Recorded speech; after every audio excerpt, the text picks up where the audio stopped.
Welcome back to another thought-provoking episode of the Howlhub Podcast. I'm your host, Huggable Howler, the friendliest Bernese Mountain Dog in the podcasting world. Today, we're delving into the darker side of Dragonfire and Canine dreams. Our guest is someone with a unique perspective on villainy. Please welcome Darkshadow, also known as the Shadowmancer, a reformed villain. Darkshadow, thank you for joining us. Thanks for having me, Howler. It's a pleasure to be here. We're thrilled to have you. Today, we'll explore the motivations and backstories of some of the most infamous villains in our saga. Let's get started. To help our listeners understand the complex origins of our main villain groups in Dragonfire and Canine dreams, let's explore their roots. Darkshadow, could you shed some light on how the cults of Emberflare, Azuregale, and Verdanthorn came into existence? Of course, Howler. The origins of these cults date back to ancient times when dragons were the supreme rulers of vast territories. Emberflare's cult emerged from a deep desire to control and harness the destructive power of fire, aiming to reshape the world according to their fiery vision. Azuregale's followers, on the other hand, consist of scholars and mages who sought dominion over the skies and weather. Their ultimate goal is to bring about an apocalyptic end, watching the world burn in chaos. Lastly, Verdanthorn's cult is deeply rooted in druidic traditions. Although they claim to act as a force for good, their true intention is to mold the world to fit their own ideal of nature's dominance. That certainly gives our listeners a sense of the deep history and ambition behind these villainous groups. Speaking of which, could you recount a recent event where your actions significantly impacted the story? Absolutely, Howler. Recently, in Chapter 13, The Powerful Price, we saw a significant turning point. Jack and his friend Jerry were racing towards Canine Haven when they encountered a traveling merchant caravan. Among the merchants was a beautiful border collie canoid named Luna. Jack and Luna instantly connected, and she expressed her hope of starting a new life in Canine Haven by opening a bookshop. Their joy, however, was short-lived. That sounds like a moment of hope amidst the chaos. What happened next? As they approached Canine Haven, they found the town under attack, with plumes of smoke rising and panicked howls filling the air. The Shadowmancer, myself, had launched an assault on the town. In the midst of this chaos, I appeared and took Luna captive, right in front of Jack. Using tendrils of darkness, I wrapped her in shadows and pulled her away, taunting Jack with the promise of a powerful price if he ever wanted to see her again. That must have been devastating for Jack.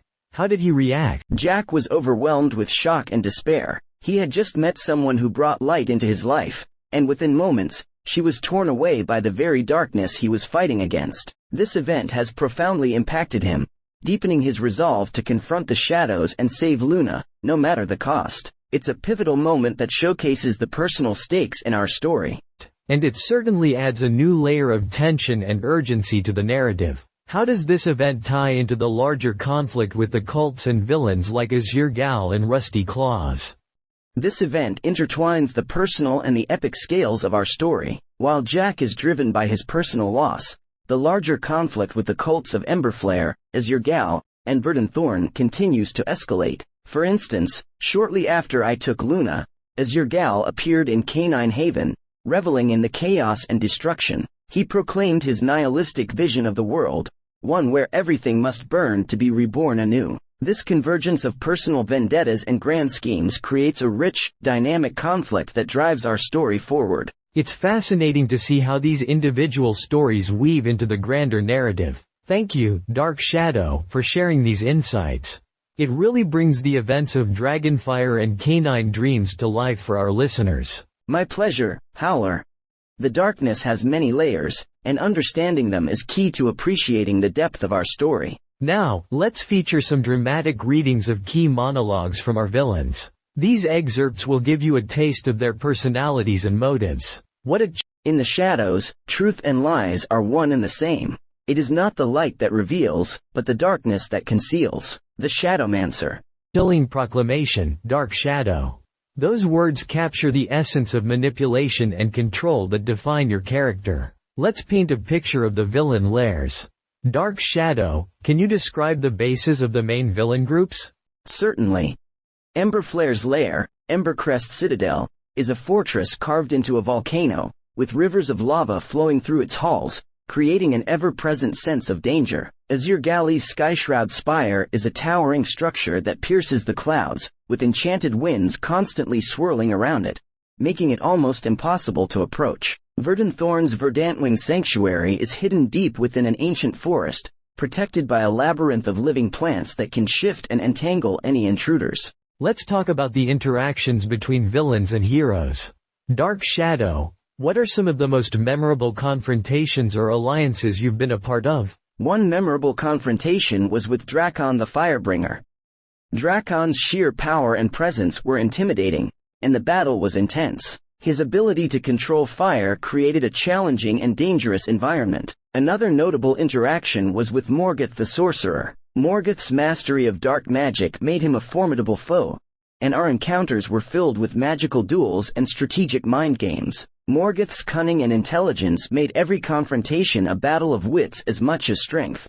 Darkshadow, let's discuss the moral and ethical dilemmas faced by the villains. How do they justify their actions? Many villains, including myself in my past, believe that the ends justify the means. Emberflare, for example, sees reshaping the world in his image as a necessary path to a new order. Azuregale rationalizes his desire to destroy the world as a way to cleanse it of corruption. Verdanthorn claims to protect nature, but his true motive is to reshape the world according to his own vision. These justifications often stem from deep-seated beliefs and traumas that distort their moral compasses. For our listeners who are curious about the creative process, let's go behind the scenes. Darkshadow, can you share any insights into how the villains are created and developed in the story? Certainly.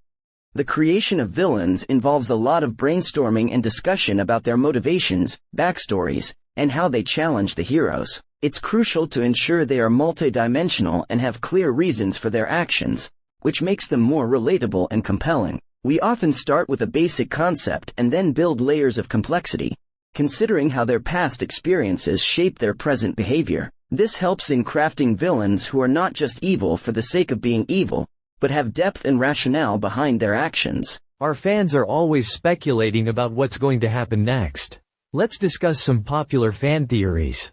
Darkshadow, have you heard any interesting theories about the villains in Dragonfire and Canine Dreams? Yes, there are quite a few. One intriguing theory suggests that Verdanthorn has a hidden agenda that could potentially align with the heroes under certain circumstances. Another theory is that Rusty Claws the Red Terror has a secret connection to one of the main heroes, which might be revealed in future chapters. Fans are also speculating that Emberflare might betray his own cult members for greater power, which would create a fascinating twist. We've received some fascinating feedback from our listeners. Here are a few comments and questions about our villains. I find Emberflare fascinating because, despite his evil actions, there's a tragic depth to his character. It's clear that his path was shaped by his past experiences. Azuregale is my favorite villain because of his intellect and cunning. His motivations, while dark, are driven by a desire to uncover the universe's secrets, which I find intriguing. I appreciate villains like Darkshadow who seek redemption. It shows that change is possible, even for those who have done terrible things. It's encouraging to hear these perspectives. Villains are often a reflection of the complexities within us all, and understanding their motivations can offer deeper insights into the story. Let's share and analyze some famous quotes from our villains to get a better understanding of their characters. Every stitch a secret, every thread a tale of terror. In my tapestries, the world will find its true form woven in shadow, bound by my will. Tiberius Clothrend. That quote perfectly encapsulates Tiberius's manipulative and meticulous nature. His control over fabric is a metaphor for his desire to control people and events. Now, let's open the floor to some questions from our listeners. We've received quite a few interesting ones. Darkshadow, what was the hardest part of your journey towards redemption? The hardest part was facing the consequences of my actions and seeking forgiveness from those I had wronged. It was a humbling experience, but it was necessary for my growth. Realizing the extent of the harm I caused and working to make amends was a challenging but essential part of my transformation. Huggable Howler, which villain do you find the most intriguing and why? I find Azuregale particularly intriguing because of his complex motivations. His desire to uncover the universe's secrets and his willingness to destroy the world to achieve that goal make him a compelling character. His intellect and cunning add layers to his personality, making him both a formidable adversary and a fascinating study in villainy. We always like to keep our listeners in the loop. What upcoming events or plot twists can we look forward to in Dragonfire and Canine Dreams? Without giving too much away, there's a significant twist involving the cults of the dragons. A power struggle within the Brotherhood of Desolation is also on the horizon, which could shift the balance of power significantly. Additionally, there are plans for an epic showdown that will test the alliances and rivalries we've seen develop. Let's take a deeper dive into some of the central themes of Dragonfire and Canine Dreams. Darkshadow, what are some of the recurring themes you see in the stories, especially related to the villains? Themes of power, redemption, and the duality of light and darkness are prevalent. Villains often represent the darker aspects of ambition and fear, while their potential for redemption highlights the possibility of change and growth. The struggle between maintaining one's humanity and succumbing to darker impulses is a constant thread throughout the narrative. Without giving too much away, can you hint at any new antagonists we might encounter in future chapters? There are whispers of a shadowy organization emerging from the depths. This group seeks to manipulate the fabric of reality itself, driven by an ideology that views balance as a form of weakness. Their leader, known only as the Architect, is shrouded in mystery and poses a significant threat to our heroes. Hold on a minute, Darkshadow. We already have a morally questionable antagonist and 3 villain groups. Isn't that enough for the current story? The complexity of our existing villains keeps the narrative rich and engaging. Adding another major antagonist might be a bit overwhelming for our heroes and our listeners. You're right, Howler. It's a delicate balance. The existing villains indeed offer plenty of depth and intrigue. The Architect's whispers are just that for now, whispers. Before we wrap up, I have an exciting teaser for our next episode. We'll be taking a break from the darker side of Dragonfire and Canine Dreams to highlight one of the unsung heroes of Canine Haven. Join us as we delve into Buster's journey, the life of a draft dog. We'll be chatting with Buster, a hard-working Saint Bernard who pulls carts for a taxi service. He'll share his experiences, challenges, and the heartwarming stories that make his job so special. You won't want to miss it. Thank you, Darkshadow, for sharing your insights and experiences with us today. It's been an eye-opening discussion. Thank you, Howler. It's been a pleasure. And to our listeners, thank you for tuning in. Stay tuned for more exciting episodes of the Howlhub Podcast. Until next time, keep wagging those tails and dreaming big.